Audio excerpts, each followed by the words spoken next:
Bueno, hoy vamos a iniciar nuestro estudio de angelología, como habíamos prometido el año pasado, y vamos a estar hablando de angelología. Esta doctrina, como se le conoce, así se le conoce en teología sistemática, incluye la doctrina de los ángeles, como le llaman los ángeles buenos, pero también de los ángeles malos o los demonios y Satanás.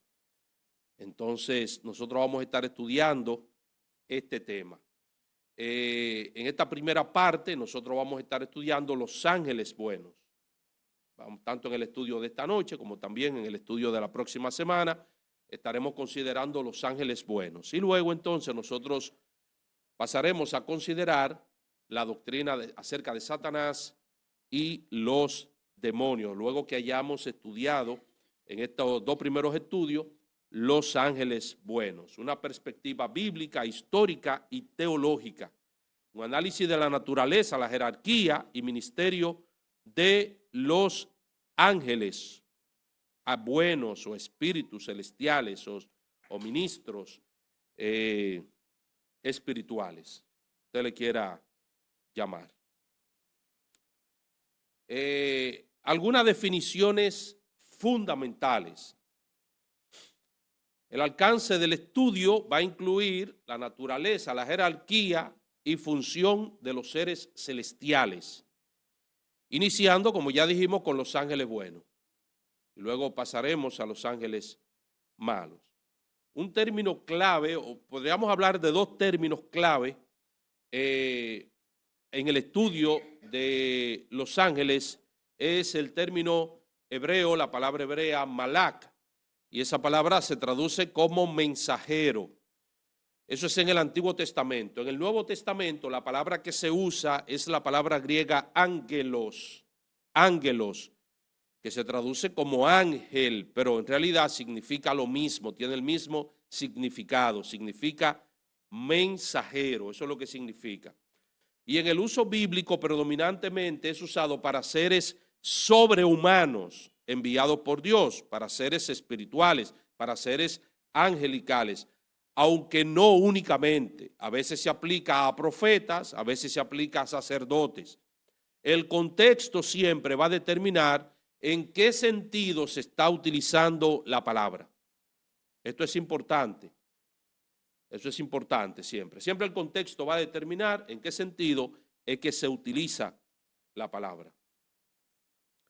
Y las traducciones nos ayudan mucho con eso.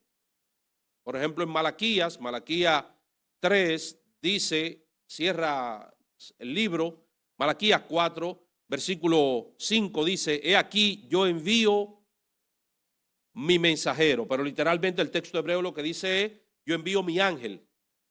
Eso es lo que dice, mi ángel. Pero la traducción Reina Valera traduce mensajero para que no haya confusión, porque sabe que en el contexto no se está refiriendo a un ser espiritual ahí. En el contexto se está refiriendo a un ser humano.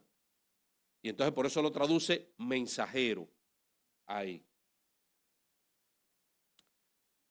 Veamos entonces algunos nombres que se le da a los ángeles en el Antiguo Testamento, algunas terminologías utilizadas para los ángeles. Terminología que tienen que ver con una de dos cosas. Presentan a los ángeles un tipo de ángel como guardianes o ángeles como un ejército. Por ejemplo, la palabra querubín viene de la palabra querub y se traduce como querubín, la palabra hebrea, y esa palabra hace referencia a un tipo de ángel que se encarga de guardar, pero de guardar ¿qué? Sobre todo de guardar o de proteger la santidad de Dios. Tiene que ver con Dios y tiene que ver con la santidad de Dios. Este tipo de ángel se encargan de eso y son ángeles, el significado de la palabra es precisamente protectores, ángeles que están protegiendo la santidad de Dios. Usted dirá, ¿y cómo protegiendo la santidad de Dios? Y la santidad de Dios tiene que ser protegida. Tiene que ser protegida. Bueno, si ustedes recuerdan, cuando Adán y Eva pecaron en el huerto del Edén, Génesis capítulo 3, y ellos fueron expulsados del huerto, ¿qué dice la Escritura? Que había con una espada en la mano, guardando el huerto, para que el hombre caído no fuera a entrar al huerto y comer del árbol de la vida y este individuo vivir para siempre. Así que si ustedes van a Génesis capítulo 3, versículo 24, dice: echó pues fuera al hombre y puso al oriente del huerto de Edén querubines y una espada encendida que se revolvía por todos lados para guardar el camino del árbol de la vida. ¿Qué hacían estos querubines? Querubines que protegían, guardaban. Cuando el tabernáculo fue construido y posteriormente el templo, en el lugar santísimo, donde estaba el propiciatorio, un tipo de mesa, ustedes la pueden ver ahí, que contenía el arca del pacto, estaba el arca del pacto, y sobre el propiciatorio había dos querubines, se pusieron dos figuras de querubines, uno enfrente de otro y mirando hacia la mesa del propiciatorio, hacia la parte del propiciatorio o hacia el arca. ¿Y qué hacían? ¿Qué representaban estos ángeles ahí, estos querubines? ¿Qué representaban ahí? Ellos estaban protegiendo precisamente la santidad de Dios. Ahí era donde la presencia de Dios se manifestaba. Era sobre el propiciatorio donde el sumo sacerdote entraba una vez al año y rociaba la sangre del cordero para cubrir el pecado del pueblo. Y entonces estos querubines estaban allí precisamente diciendo: Dios es santo y nosotros estamos aquí para proteger la santidad de Dios. Así que estaban en Edén, estaban en el arca del pacto y fueron colocados también en el huerto. En el arca del pacto estaban esos dos querubines y en el propiciatorio también en el templo. Así que este es el término, después del término malá, que es el más común usado en el Antiguo Testamento. Este es el término, el segundo término más usado en el Antiguo Testamento, querubines. Luego están otro término utilizado para los ángeles o aplicado a los ángeles, que es los santos. Y la palabra es Gadoshin, la palabra hebrea. Y son seres apartados de toda imperfección terrenal y moral. Esa es la idea y por eso se le denomina los santos. Y muchas veces son mencionados con otros ángeles. La idea es resaltar la santidad de estos seres que están apartados de toda imperfección terrenal y moral. Y luego tenemos también el término el ejército, la palabra hebrea sabá, no Shabbat, el Shabbat es el sábado, es sabá, la palabra sabá. Y esta palabra es usada en uno de los nombres compuestos de Dios, Jehová Sabaoth o Jehová de los ejércitos. Y cuando habla de Jehová de los ejércitos, no se refiere principalmente a los ejércitos humanos, se refiere precisamente a los ejércitos celestiales. Así que estos son una hueste militar, pero celestial. Y es la base del nombre, repito, Jehová de los ejércitos. Ustedes recuerdan cuando el rey de Siria, creo que Ben-Hadad, tenía sitiada a Samaria. No sé si lo recuerdan, que había sitiado a Samaria, y eso fue algo sorpresivo. Y entonces el siervo de Eliseo, cuando vio ese ejército del imperio asirio, estaba temblando, asustado, y fue y se lo comunicó a Eliseo. Y Eliseo, eso está en Segundo de Reyes, capítulo 6, y entonces Eliseo le dijo que no tuviera miedo. ¿Y por qué él no debía temer? ¿Ustedes recuerdan? los que están con nosotros son más que los que están con ellos. Espérate, Eliseo. ¿Cómo que los que están con nosotros son más? Yo no lo veo. ¿Dónde que están los nuestros que yo no lo veo? Y entonces Eliseo oró y el Señor abrió los ojos del siervo de Eliseo para que pueda ver este ejército celestial. ¿Lo recuerdan? Entonces, ese es Jehová de los ejércitos.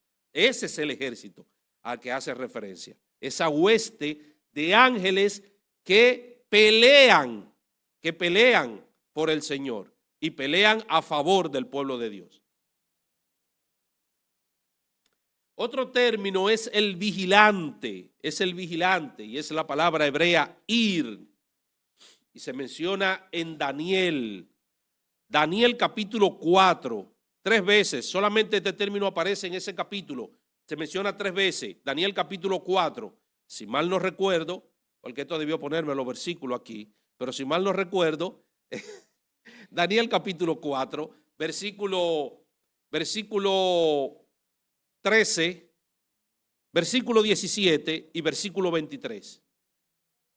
Daniel capítulo 4, versículo 13, versículo 17 y versículo 23. Versículo 13 dice: vi en las visiones de mi cabeza mientras estaba en mi cama, que he aquí un vigilante y santo descendía del cielo.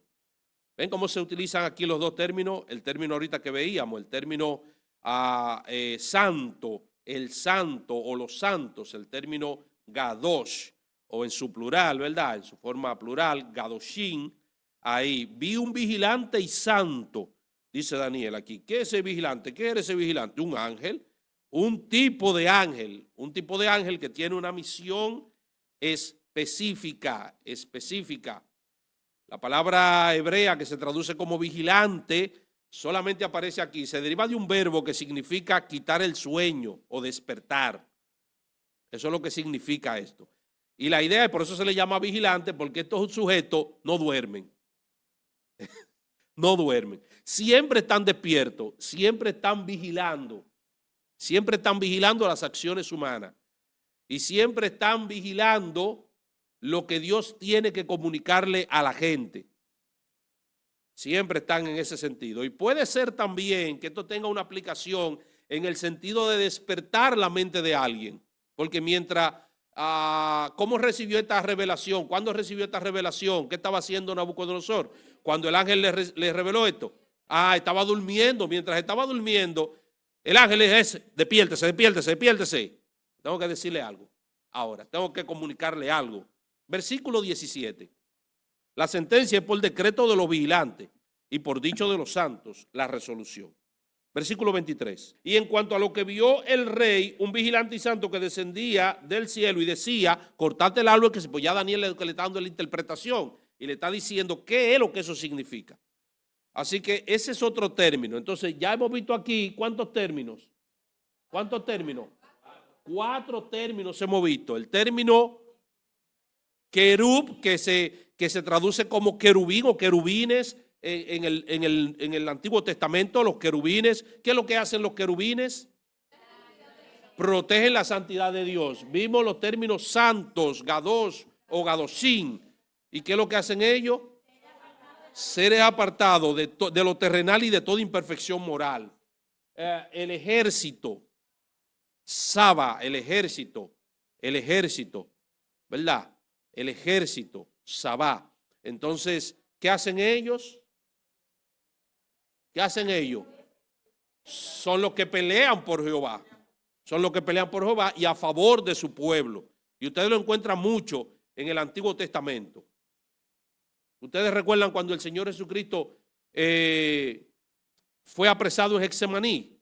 Ustedes recuerdan que Pedro sacó su espada y le cortó una oreja a uno de los soldados, que obviamente no era la oreja que Pedro quería cortarle. No creo que Pedro le haya tirado a la oreja. Usted tiene esa oreja muy grande, Chaquiti, y le tiró a la oreja. No creo. Creo que Pedro le tiró a la cabeza para defender al maestro. ¿Ustedes recuerdan lo que Cristo le dijo a Pedro? Si yo quisiera llamar a una legión, Los hermanos tienen diversas versiones de la Biblia. Cada quien tiene su versión de la Biblia. Diga, Anthony, que usted sabe la Biblia, diga. ¿Qué fue lo que él dijo? Otra versión de la Biblia. Ay, mi madre, ¿cuántas versiones de la Biblia? ¿Y qué es esto, señores?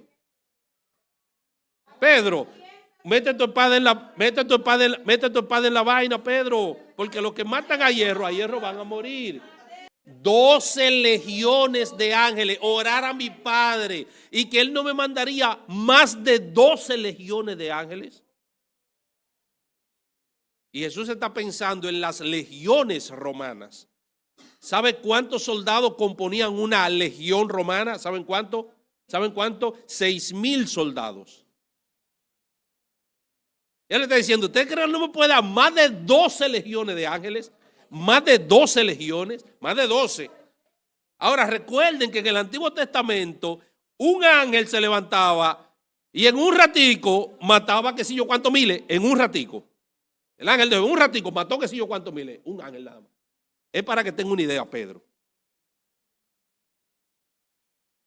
Señores, no inventen versiones de la Biblia.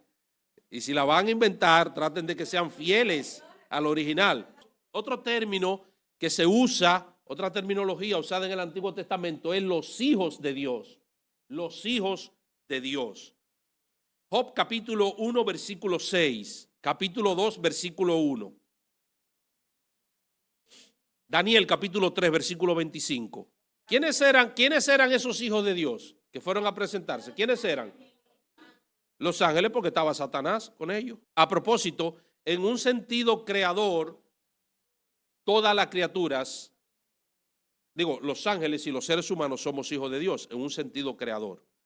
Los hijos de Dios, los seres humanos y los ángeles, todos son hijos de Dios en un sentido creador, todos somos hijos de Dios. A veces los creyentes se enfracan en ese debate. No todo el mundo es hijo de Dios. Sí, en un sentido creador, sí. El diablo es un hijo de Dios. Dice que se fueron a presentarse los hijos de Dios. Y entre esos hijos de Dios estaba también el diablo. Dice el texto. No lo estoy inventando yo, lo dice el texto. Entonces, en un sentido creador. En un sentido redentor, no. En un sentido redentor, solo aquellos que reciben a Cristo como Señor y Salvador, esos son hijos de Dios. En ese sentido. Así que para que sepan eso y establezcan esa diferencia. Capítulo 2, versículo 1. Ahí está. Otra vez vinieron los hijos de Dios y Satanás también estaba entre esos hijos de Dios. Daniel 3:25. Ok. Fíjense qué interesante. Aquí ahora en Daniel capítulo 4, capítulo 3, se está hablando en el contexto de los 3 amigos de Daniel que fueron echados en el horno de fuego ardiendo. Y entonces, de repente, el rey ve a un cuarto sujeto allí. Y él describe ese cuarto sujeto como ¿quién? Espérate, como Jesucristo. Ay, mi madre, ¿qué es esto? Semejante al Hijo de los dioses. Ahora, fíjense la diferencia. En Job fueron a presentarse ¿quiénes? Y aquí Nabucodonosor ve a quién. A un sujeto que es semejante a quién. Al Hijo de los dioses. A Hijo de los dioses. No a Hijo de Dios, a Hijo de los dioses. Hay una diferencia aquí. Porque de hecho la palabra que se traduce aquí como hijo de dioses no es la palabra, miren, hijo de Dios, bene Elohim, hijo de Dios. Ahí los hijos de Dios en Job, bene Elohim. Elohim es uno de los nombres que se usa para Dios. Y ese nombre que se usa para Dios tiene que ver con la majestad de Dios. Destacar su majestad. Pero esa palabra Elohim es en realidad una palabra plural. Es decir, esa palabra se puede traducir dioses o se traduce dioses.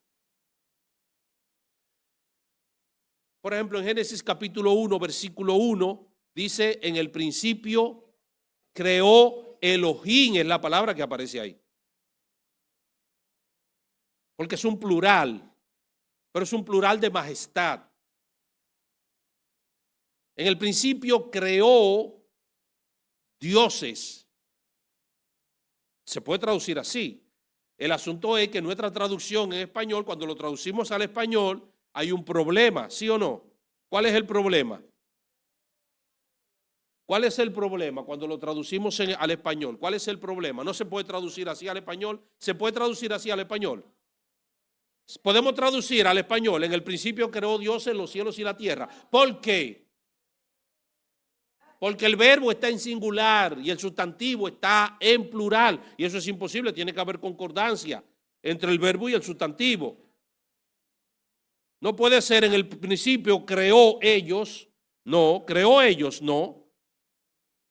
No puede ser, crearon. Entonces, por eso el verbo, cuando ustedes lo ven, y ahí usted hace la diferencia, porque el verbo casi siempre, o no casi siempre, siempre va en singular. Y ahí usted lo puede diferenciar, aunque no sepa la palabra hebrea. Usted dice, en el principio creó, y por eso Reina Valera dice, creó Dios, no dice creó dioses, porque eso te va a crear una confusión enorme. Aparte de que eso genera un problema teológico también. En el principio creó Dios, Elohim, Dios. ¿Recuerdan? ¿Ustedes recuerdan cuando Aarón hizo el becerro de oro? ¿Lo recuerdan?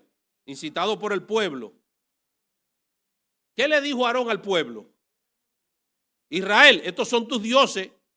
¿Qué hicieron? ¿Y fueron dioses falsos que sacaron a Israel del pueblo de Egipto? No. La palabra es Elohim que él está utilizando. Y ahí Reina Valera otro dice como dioses. Estos son tus dioses que te sacaron de la tierra de Egipto. Es Elohim, Dios. Él sabía que había sido Dios que lo sacó de la tierra de Egipto. ¿Verdad? Y ahora lo estaba. De hecho, él había dicho, después que hizo el becerro, dijo, mañana será fiesta para Jehová. Y por eso estos son tus dioses que te sacaron de la tierra de Egipto. Entonces, viene Elohim ahí. Ahora, cuando en Daniel dice, uno semejante a hijo de dioses, ahí es la palabra hijo, Bene Elim. Bene Elim. Y ahí, cuando esa palabra se utiliza, Elim, hace referencia a dioses, pero dioses por lo regular paganos. Así que Nabucodonosor le está diciendo que ese cuarto que él está viendo ahí tiene el aspecto del Hijo de Dios. No, eso sería una mala interpretación. Él dice, tiene el aspecto de hijo de dioses paganos, de esos dioses que adoraban los babilonios. Exactamente, los dioses que él conocía. Los dioses que él conocía. Tiene el aspecto de hijo de Dios. Y ustedes saben que en la mitología egipcia, en la mitología griega, en la mitología babilónica, o sea, en la mitología romana, todos esos dioses, por ejemplo, podían engendrar hijos que eran semidioses, es decir, como mitad humano y mitad divinos. Exacto, Perseo, Hércules, por ejemplo, y ese tipo de personas. Entonces, es semejante a hijo de dioses, el aspecto es semejante a hijo de dioses. Ya estos son ángeles que son mencionados de manera personal, de hecho nada más se mencionan dos por nombre, con nombres personales en la Biblia, no solamente en el Antiguo Testamento, en la Biblia nada más se mencionan dos, que son Gabriel y Miguel. Gabriel en el Antiguo Testamento tiene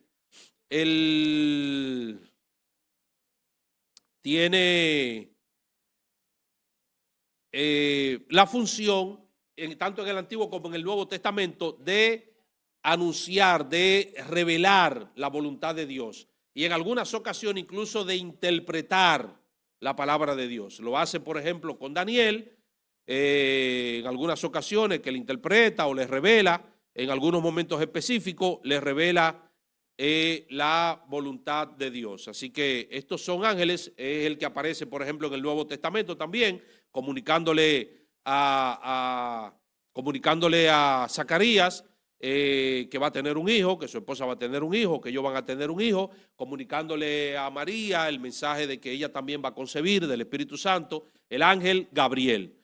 Y Miguel es un arcángel, un jefe de ángeles.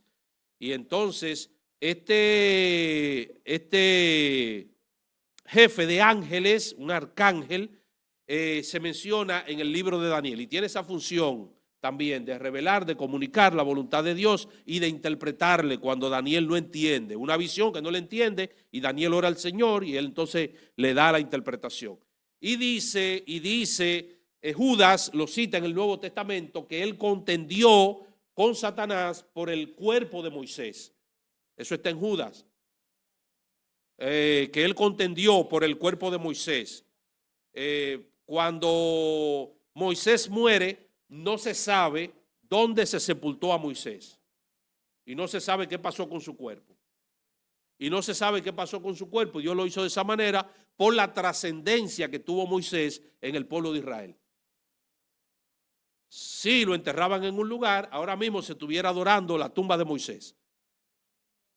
Y entonces parece que Satanás quería que lo enterraran en un sitio para producir eso, idolatría, luego en el pueblo. Y entonces parece que ellos contendieron por eso. Y lo que Judas está diciendo es que los falsos maestros, los falsos cristianos en la iglesia son atrevidos. Y son tan atrevidos que se ponen a reprender al diablo cuando incluso un arcángel, o sea, un ángel de la talla de Miguel no se atrevió a hacer eso. Y entonces ahora anda un grupo de evangélicos y dice, yo reprendo. Ten cuidado con eso. Ten cuidado con eso, con estar reprendiendo. Ten cuidado. A la gente le gusta meterse en cosas que son complicadas. Y luego tenemos entonces, al ángel de Jehová. Tenemos al ángel de Jehová. Y este es un personaje también misterioso en el Antiguo Testamento y que ha generado mucho debate. ¿Quién es el ángel de Jehová? Algunos dicen que era un arcángel, algunos dicen que era Miguel, por ejemplo, que es mencionado como el ángel de Jehová. Y a veces se le menciona como el ángel de Dios. Y hay 4 teorías en relación a este personaje, que no es un ángel común y corriente como los demás. Por ejemplo, está la teoría del logos. ¿Y qué es lo que plantea esta teoría? Que el ángel de Jehová es el logos preexistente que más tarde se haría carne en Jesucristo. Recuerde que en el Antiguo Testamento, no en el Antiguo Testamento, en la eternidad Jesucristo es el logos. Así él es presentado, el logos. En el principio era ¿qué? El verbo, pero el verbo ahí, Reina Valera traduce verbo, pero en griego eso es el logos. En el principio era el logos. El logos es Jesucristo, que luego se hace carne. Ellos lo que dicen es esas apariciones son teofanías. Teofanías son apariciones de Dios. Y son apariciones de Dios. Muchas veces como un ser humano o un ser angelical, pero son apariciones de Dios. La palabra teo significa Dios, faneín, aparecer. Son apariciones de Dios. Cuando usted oye eso, teofanías, son apariciones de Dios. Entonces lo que dice son apariciones de Jesucristo antes de su encarnación. Y este personaje aparece mucho. A veces, por ejemplo, él iba delante del pueblo de Israel cuando salió de Egipto. En un momento determinado iba detrás, en la retaguardia, el ángel de Jehová. En un momento los guiaba, en otro momento iba protegiéndolo. Cuando entraron a proteger la tierra, a tomar la tierra prometida, cuando entraron a tomar la tierra de Canaán, no sé si recuerdan que Josué se encontró con este ángel y Josué le dijo, dime, ¿de qué parte tú estás? ¿De parte de ellos? Dinos, dime, ¿de quién tú estás? ¿De parte de ellos o de parte nuestra? El ángel de Jehová. Entonces, dicen que es el logos, o sea, apariciones de Jesucristo en su estado preencarnado. Otra teoría dice que son ángeles. Y según esta posición, el ángel de Jehová era un ángel y por tanto un ser espiritual creado que actuó de manera especial como embajador o representante de Dios. Y algunos dicen en esta teoría que era Miguel, el ángel Miguel. o el arcángel Miguel. Otra teoría es la teoría de la interpolación. ¿Qué significa eso? Ellos dicen que resultado de la crítica bíblica surgió esta teoría y sostiene que durante la historia de la nación de Israel,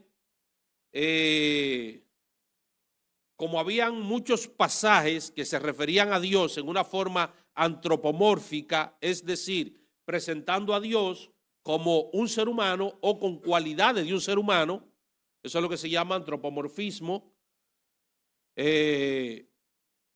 Entonces, algunos textos necesitaban ser alterados.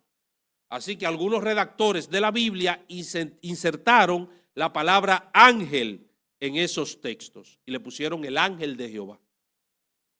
Eso es lo que se llama interpolación, es decir, cosas que no están en el texto original, pero que algunos escritores o redactores o copistas de la Biblia en un momento determinado insertaron eso. Y eso es lo que se llama interpolación. Por eso surgió de la alta crítica esto. Y finalmente la teoría instrumental con la que muchos están de acuerdo. Y esta posición estima que el ángel de Jehová es el fenómeno visible o audible por medio del cual Dios se manifiesta y se comunica con la persona o las personas en cuestión.